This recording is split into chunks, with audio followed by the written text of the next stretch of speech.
Sunday morning, December 2022, a megachurch in Texas. 15,000 people in the sanctuary. The worship band finishes their final song. The lights dim. The senior pastor walks to the pulpit. He's been their leader for 18 years. Baptized their children. Married their sons and daughters. Prayed at their bedsides when parents were dying. He opens his mouth to speak and confesses to a decade-long affair with a staff member. The room goes silent. Then chaos. People weeping. Others walking out. Security moving in. Within hours, the news is everywhere. Within days, 3 more allegations surface. Within weeks, the entire leadership structure collapses. A church that took 40 years to build implodes in 40 days. This isn't an isolated incident. This is a pattern, and it's accelerating. In the past 5 years, more than 250 prominent Christian leaders have fallen from ministry. Not because of theological disagreements, not because of church splits over worship styles or denominational politics, but because of moral failure, sexual misconduct, financial fraud, abuse of power, cover-ups that lasted decades. Here's what most people don't understand. This isn't just about individual sin. This is about a system that made this inevitable. A celebrity pastor culture that created the conditions for abuse. An accountability structure that protected predators instead of victims. And a theological framework that valued reputation over repentance. Today, we're investigating the real reason so many Christian leaders are falling. Not the reasons they tell you in resignation letters. Not the explanations you hear from denominational spokespeople. The actual systemic causes that everyone sees but no one wants to name. If you want to understand one of the most consequential crises in modern American Christianity, subscribe to the Christian Faith Archive now. Because what I'm about to show you will change how you see every pastor, every church, and every Christian institution in America. This is bigger than anyone realizes, and it's not stopping. Let me show you what's actually happening. Because the individual scandals are just symptoms. The disease is the system itself. Between 2019 and 2024, over 250 prominent Christian leaders were removed from ministry for moral failure or abuse. That's one every week. These aren't small-town pastors no one's heard of. These are megachurch pastors with congregations in the thousands. Denominational leaders overseeing hundreds of churches. Celebrity preachers with best-selling books and conference platforms. Presidents of Christian universities and seminaries. These are the most visible, most trusted, most influential leaders in American evangelicalism. And they're falling at an unprecedented rate. Hillsong, Ravi Zacharias, Bill Hybels, Mars Hill, the Southern Baptist Convention abuse crisis, Harvest Bible Chapel. The list keeps growing. Some fell because of affairs, some because of sexual abuse that spanned decades, some because of financial fraud, some because of psychological manipulation and spiritual abuse that destroyed hundreds of lives. But here's what the news reports don't tell you. Here's what the official statements and carefully worded apologies never mention. This isn't happening because America is more sinful now than before. It's not happening because pastors today are weaker than pastors 50 years ago. It's happening because we built a system that made this inevitable. We created a celebrity pastor culture that gave individuals unchecked power. We constructed accountability structures that protected institutions instead of people. We developed a theological framework that valued image over integrity. And now, that system is collapsing under the weight of its own corruption. The question isn't why this is happening. The question is why anyone is surprised. Because if you understand how we got here, if you trace the historical development of the modern American pastor, this crisis was predictable, preventable, but instead of addressing the root causes, we keep treating the symptoms. We remove the fallen pastor, we hire a new one, we rebrand the church, and we wait for it to happen again. Today, we're going to trace the history of pastoral ministry in America. We're going to show you exactly how the celebrity pastor culture developed. We're going to expose the specific mechanisms that enable abuse and protect abusers. We're going to hear from victims whose lives were destroyed while everyone looked the other way. And we're going to reveal what's coming next, because this crisis is far from over. Subscribe now and join thousands exploring the truth behind modern Christianity. Hit that subscribe button and turn on notifications, because this investigation goes deeper than you expect. To understand why pastors are falling today, we need to understand how the role of pastor transformed over the past century. Because the modern American pastor would be unrecognizable to Christians from any other era. For most of Christian history, church leadership was communal and accountable. The early church had elders, plural, who led together. No single individual had unchecked authority. The Catholic and Orthodox traditions had hierarchies with oversight. The Reformation emphasized the priesthood of all believers, the idea that pastors weren't a special class elevated above ordinary Christians. Even in American Protestantism through the 1800s, pastors were community leaders but not celebrities. They were paid modestly, lived among their congregations, and were held accountable by church boards and denominational structures. But in the early 1900s, something began to change. Revivalism created celebrity preachers. Evangelists like Billy Sunday and Amy Semple McPherson drew massive crowds and built personal followings. They weren't accountable to denominations or church boards. They built independent ministries funded by donations from supporters who saw them as anointed by God. The radio age amplified this. Preachers could reach millions without ever meeting their audience. They became voices, brands, personalities. And with that came money. Lots of money. Radio ministries generated revenue that dwarfed traditional church budgets. Then came television. In the 1950s and 60s, televangelists like Oral Roberts, Rex Humbard, and later Jim Bakker and Jimmy Swaggart became household names. They weren't pastors of local churches, they were media personalities with global reach. And they built empires, Christian television networks, theme parks, universities, real estate holdings. They lived in mansions, flew on private jets, and wielded influence that extended into politics. The televangelist scandals of the 1980s exposed the dark side of this system. Jim Bakker's financial fraud, Jimmy Swaggart's sexual misconduct, Robert Tilton's fake healings. The public watched Christian leaders fall spectacularly. And for a moment, it seemed like the celebrity pastor era might end. But it didn't. It just evolved. In the 1990s and 2000s, the megachurch movement created a new version of the celebrity pastor. Leaders like Bill Hybels at Willow Creek, Rick Warren at Saddleback, and Mark Driscoll at Mars Hill built massive churches with tens of thousands of members. They wrote best-selling books. They spoke at conferences. They launched church planting networks. They became brands. And unlike the televangelists, these pastors were seen as respectable, sophisticated. They had master's degrees and doctoral degrees. They talked about leadership principles and organizational health. They seemed immune to the scandals that had brought down the televangelists. But the same structural problems remained. These pastors had enormous power with minimal oversight. They controlled budgets worth millions. They made hiring and firing decisions for staffs of hundreds.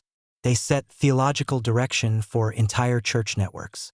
And crucially, they cultivated cultures of loyalty where questioning the leader was treated as disloyalty to God. Boards were filled with friends and supporters. Financial records were kept private. Allegations of misconduct were handled internally, quietly, without outside oversight. By the 2010s, the celebrity pastor industrial complex was firmly established. Pastors with large platforms could monetize their influence through book deals, speaking fees, consulting contracts, and media ventures. A megachurch pastor wasn't just a spiritual leader, he was a CEO, a brand, a product. And like all products, he needed to be marketed. So churches invested in professional video production, social media teams, branding consultants, and public relations firms. The pastor's image became the church's identity, and protecting that image became the institution's highest priority. This is the system that created the conditions for widespread abuse. When a pastor becomes a celebrity, when his brand is the church's brand, when protecting his reputation is equated with protecting God's reputation, then accountability becomes impossible. Because challenging the pastor means challenging the institution.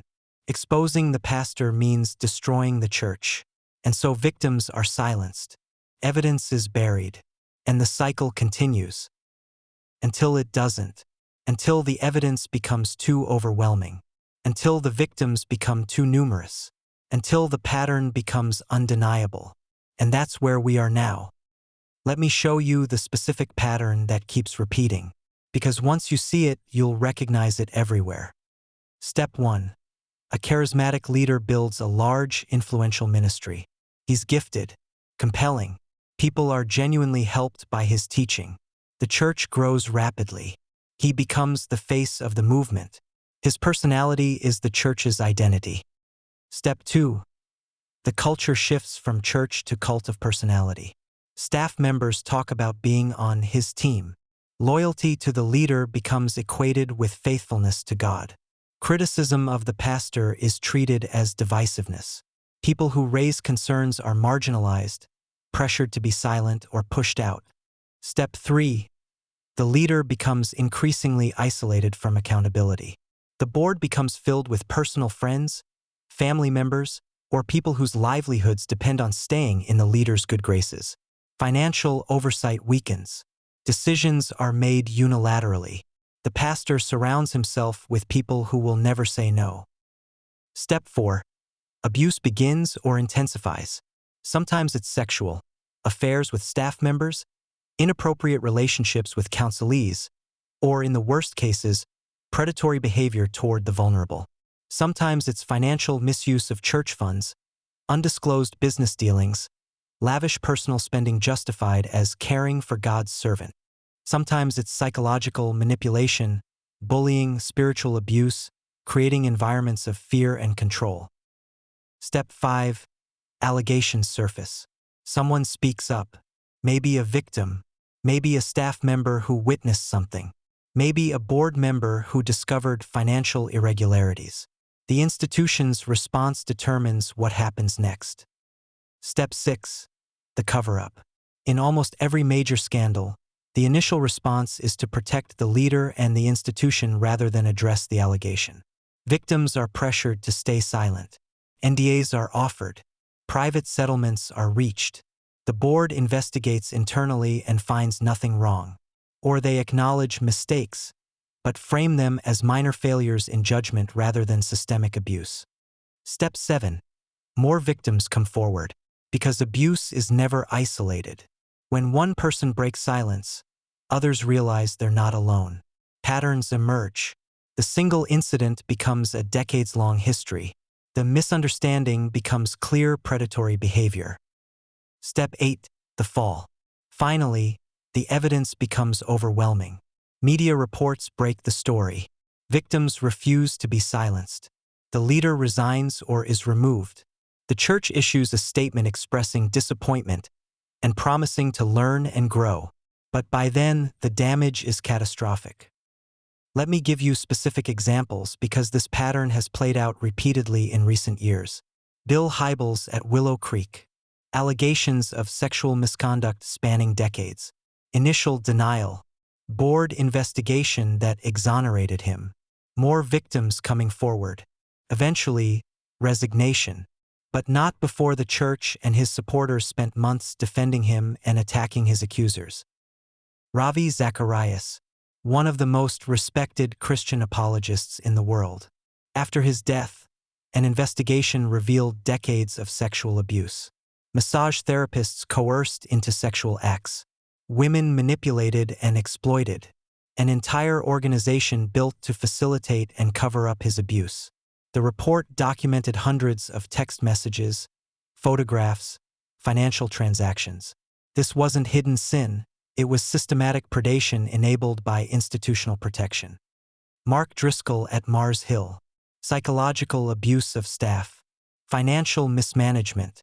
Plagiarism. Cult-like control. When concerns were raised, dissenters were publicly shamed. Eventually, the church collapsed entirely. Thousands of members left. Multiple campuses closed. Lives were destroyed. The Southern Baptist Convention abuse crisis. An independent investigation revealed that denominational leaders knew about hundreds of credible abuse allegations against pastors and staff, but actively worked to conceal them. They kept a secret list of abusers but never warned churches. They vilified victims who came forward. They prioritized protecting the denomination's reputation over protecting children and vulnerable adults. James MacDonald at Harvest Bible Chapel. Financial irregularities. Threatening behavior toward board members. Recordings revealed him discussing planting child pornography on critics' computers. Yet for years, the board did nothing. Carl Lentz at Hillsong NYC. Fired for moral failures that were initially described vaguely. Later revelations showed a pattern of inappropriate relationships, misuse of church resources, and a lifestyle inconsistent with his public persona. Perry Noble at New Spring Church. Removed for alcohol abuse and personal behavior. But investigations later revealed deeper cultural problems in how the church handled power and accountability. Jerry Falwell Jr. at Liberty University. A sex scandal involving his wife and a business partner. But the scandal also exposed years of personal business dealings, lavish spending, and authoritarian control over the university. These aren't just individual moral failures. This is a pattern, a system, a predictable cycle that keeps repeating because the underlying structures haven't changed. Subscribe now and be part of a community examining these hard truths. We're not here to tear down the church. We're here to call it back to what it's meant to be. Let me show you the specific mechanisms that enable this abuse and protect abusers, because understanding how this works is essential to preventing it. Mechanism 1. The cult of personality. Modern megachurch culture elevates the pastor to celebrity status. His face is on the website, the marketing materials, the book covers. His sermons are the product the church sells. His personality is the brand. This creates a dynamic where the pastor's success becomes the church's success. If the pastor fails, the church fails.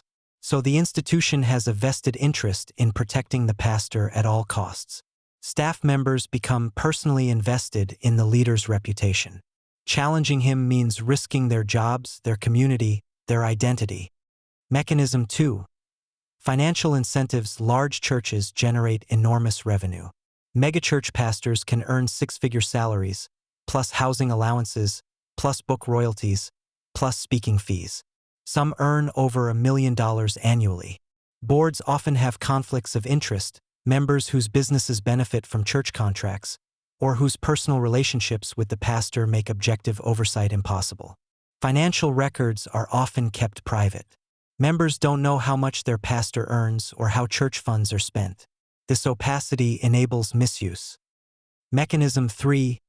Theological justification. Many of these churches teach a doctrine of pastoral authority that makes questioning the leader seem like rebellion against God. "Touch not mine anointed" is quoted to silence critics. The pastor is described as God's appointed shepherd. Submission to pastoral authority is presented as submission to God. This creates a theological framework where victims fear that speaking up is sinning against God. Mechanism 4. Institutional self-protection. When allegations surface, institutions prioritize protecting themselves rather than addressing abuse. They hire lawyers before they hire independent investigators. They offer settlements with NDAs that silence victims. They frame allegations as attacks from Satan rather than credible accusations requiring serious response. They delay, deny, and deflect. And because most churches are legally independent organizations, there's no higher authority to force accountability. Mechanism 5. The evangelical grapevine. When pastors fall at one church, they often simply move to another. Because churches rarely do thorough background checks. Because fallen pastors have friends who will vouch for them. Because the evangelical world values redemption stories, the broken leader who's been restored. So predators move from church to church, leaving victims in their wake. There's no registry, no denominational oversight, no system to prevent a pastor fired for abuse in one state from being hired in another. Mechanism 6. Silencing victims. Victims face enormous pressure to stay silent. They're told that speaking up will hurt the church, that it will damage the gospel's reputation, that they'll be responsible for people losing faith. They're reminded of the importance of forgiveness. They're pressured to meet privately with the pastor to reconcile, to move on. If they persist, they're portrayed as bitter, vindictive, or emotionally unstable. Their character is attacked. Their motives are questioned. And other victims watch this happen and decide it's not worth speaking up. Mechanism 7. The Christian media complex. Christian publishers, conference organizers, and media platforms are financially dependent on celebrity pastors. A best-selling author generates revenue for his publisher. A popular speaker draws crowds to conferences. A well-known pastor attracts viewers to Christian television. So when allegations surface, there's financial incentive to give the accused the benefit of the doubt, to wait for all the facts, to emphasize grace and restoration. Meanwhile, victims are ignored or dismissed. These mechanisms work together to create an environment where abuse thrives and accountability fails. It's not that individual Christians are bad people. It's that the system makes abuse easy and consequences rare. And until the system changes, the pattern will continue.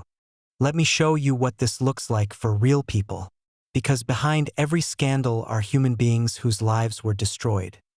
Sarah's story. Sarah was 23 when she joined the staff of a large church in the Midwest.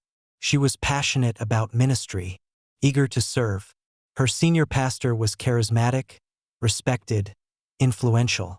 He mentored her, prayed with her, and then slowly the relationship changed. Inappropriate comments, texts late at night, requests to meet privately. When she tried to set boundaries, he framed it spiritually. She was being prideful, resistant to God's work in her life. When she finally told another staff member what was happening, she was fired within a week. The pastor stayed. His wife stayed. The church never acknowledged what happened. Sarah left Christianity entirely. She's 30 now, still processing the trauma, still wondering if she'll ever trust a church again. Michael's story. Michael was a worship leader at a megachurch.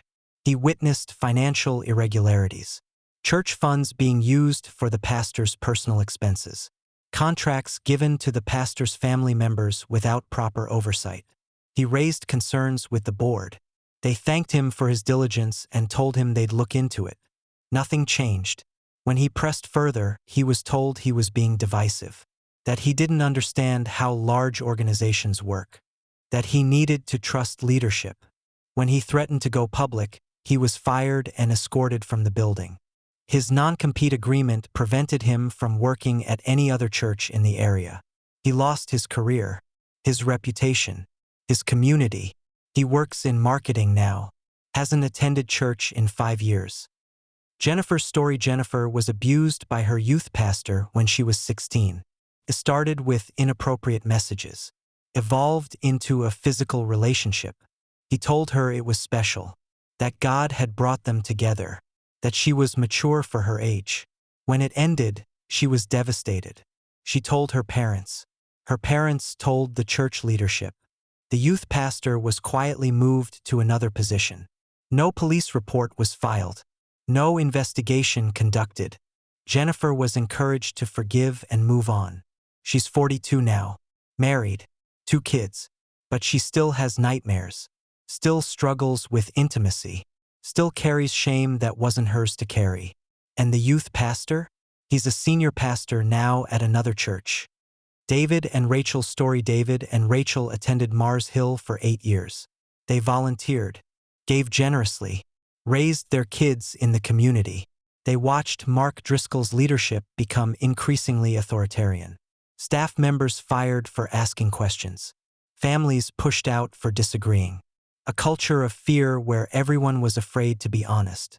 When they finally left, they lost their entire social network. Every friendship they had was through the church. Their kids lost their friend group. Took years to recover. And they still wrestle with what they ignored, what they enabled by staying as long as they did. These stories repeat thousands of times across America. Victims of clergy sexual abuse. Staff members fired for whistleblowing. Congregants who watched their churches implode. Young people who left faith entirely because they couldn't separate Jesus from the broken leaders who claimed to represent him. The human cost of the celebrity pastor system is incalculable. Shattered lives, broken families, lost faith. And for what? So a few charismatic men could build empires with their names on them? There was a moment when this crisis became undeniable, when the pattern became so overwhelming that institutions could no longer ignore it. That moment was the Ravi Zacharias investigation. Ravi Zacharias died in May 2020. He was one of the most respected Christian apologists in the world, author of dozens of books, speaker at universities and conferences globally, personal friend to presidents and world leaders. His organization, RZIM, employed hundreds and reached millions. He was seen as intellectually rigorous, morally upright, a model Christian leader. Then allegations surfaced. A woman claimed Ravi had sexually abused her. RZIM initially defended him, but after his death, the board authorized an independent investigation. What they found was horrifying. The investigation documented that Ravi had sexually abused multiple women over many years. He frequented massage therapists and coerced them into sexual acts. He had apartments where he took women. He used ministry funds to facilitate his abuse. He kept explicit photographs and messages. He manipulated women using spiritual language and his position of power. This wasn't a one-time moral failure. This was systematic predation that spanned decades. And crucially, there were warning signs that had been ignored. Staff members who suspected something. Victims who had tried to come forward earlier. Financial irregularities that should have raised questions. But because Ravi was so respected, so influential, so seemingly godly, no one wanted to believe it. The Ravi Zacharias scandal was a turning point because it shattered the illusion that respectability equals integrity, that theological sophistication protects against moral failure, that Christian celebrity status means God's approval. If Ravi could be a predator for decades while everyone celebrated his ministry, then anyone could. No reputation was above suspicion. No platform guaranteed integrity. And suddenly, the floodgates opened. Victims who had been silent for years started coming forward about other leaders. Journalists started investigating other ministries. Denominations were forced to acknowledge their own abuse crises. The Southern Baptist Convention's handling of abuse. The Presbyterian Church in America's failures. The non-denominational megachurch world's complete lack of accountability structures. This was the moment when American evangelicalism could no longer pretend the problem was isolated incidents. This was systemic, cultural, structural, and it required massive change. Let me tell you what most people don't realize is coming, because this crisis is far from over. It's actually accelerating. First, more scandals will break. The investigations are ongoing. Journalists are digging. Victims are finding courage to speak. There are pastors leading churches right now, some with massive platforms, who will fall in the next few years. The pattern has been set. The mechanisms are exposed. And the culture that protected them is crumbling. Second, the celebrity pastor model is dying. Not immediately, not uniformly, but younger Christians are increasingly skeptical of celebrity pastors. They've watched too many heroes fall. They've seen too many institutions cover up abuse. They don't want a rock star preacher, they want authentic community. This will fundamentally reshape what church looks like in America. Smaller, more accountable, less centered on one person's personality. Third, churches will face legal consequences like never before. Victims are winning lawsuits. Insurance companies are refusing to cover churches without proper accountability structures. Civil authorities are investigating criminal behavior that churches covered up for decades. The financial liability alone will force institutions to change. Fourth, denominations that don't address this will collapse. Young people will leave. Donors will withhold funds. Talented leaders will go elsewhere. The Southern Baptist Convention is already experiencing dramatic decline. Other denominations will follow unless they take radical action. And for non-denominational megachurches, the reckoning will be even harsher because they have even less accountability. Fifth, a generation is being shaped by this crisis. Millennials and Gen Z Christians are watching how the church responds to abuse, how institutions prioritize reputation over justice, how leaders are protected while victims are silenced, and they're making decisions about whether Christianity is worth staying in. Many are leaving. Others are reimagining church entirely. This generation will not tolerate celebrity pastors.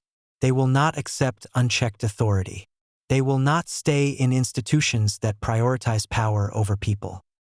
And finally, American Christianity will become more divided. Some churches will embrace reform, genuine accountability, financial transparency, power-sharing leadership. Others will double down on pastoral authority, defend celebrity culture, and dismiss accusations as attacks from the enemy. This division will define evangelicalism for decades. Here's what this means practically. If you're part of a church with a celebrity pastor, ask hard questions. Who oversees the pastor? Who has the authority to investigate allegations? How are finances managed? What happens if someone raises concerns? If those questions are dismissed or you're told to trust leadership, leave. Find a church with genuine accountability. If you're a victim, know this: you're not alone. What happened to you was wrong, and it wasn't your fault. There are organizations now that support survivors, lawyers who will take your case, communities that will believe you. Speaking up is terrifying, but silence protects predators. And if you're a pastor or church leader, understand, the old way is ending. You can either lead reform or be swept away by it.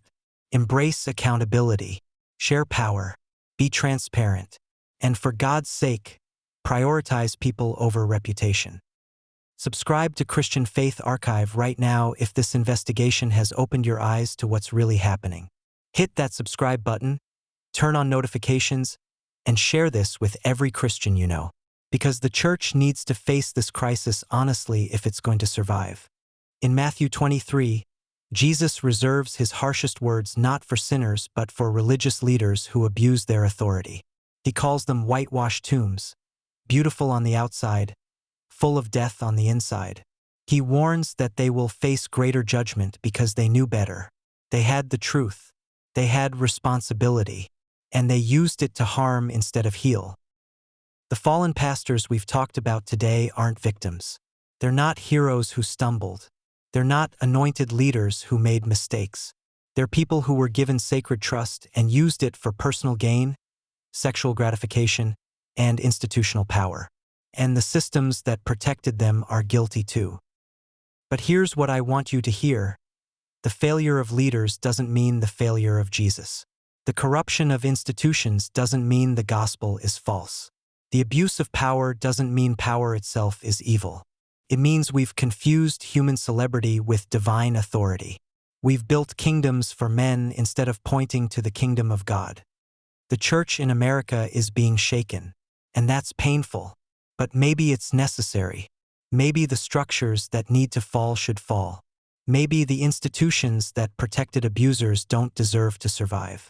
Maybe a smaller, humbler, more accountable church is what faithfulness actually looks like. Because the Jesus of the Gospels didn't build empires. He washed feet. He challenged the powerful. He elevated the marginalized. He said, "The greatest among you will be your servant." And that's not the model we've been following. So here's my question for you. What kind of church do you want to be part of? One that protects celebrities or one that protects victims? One that values image or one that values integrity? One that hoards power or one that shares it? In the comments, tell me, have you witnessed pastoral abuse? Have you been a victim? How has this crisis affected your faith? Let's have an honest conversation. America has survived wars, depressions, and divisions. The church has endured persecution, heresy, and corruption. We'll survive this too, but only if we're willing to let what's broken stay broken. Only if we stop rebuilding the same systems that enabled abuse. Only if we remember that the church isn't buildings or brands or celebrity pastors. It's people. Broken people following a crucified Savior who had nothing to prove and everything to give. That's the church worth building. That's the faith worth keeping. And that's the truth no scandal can destroy.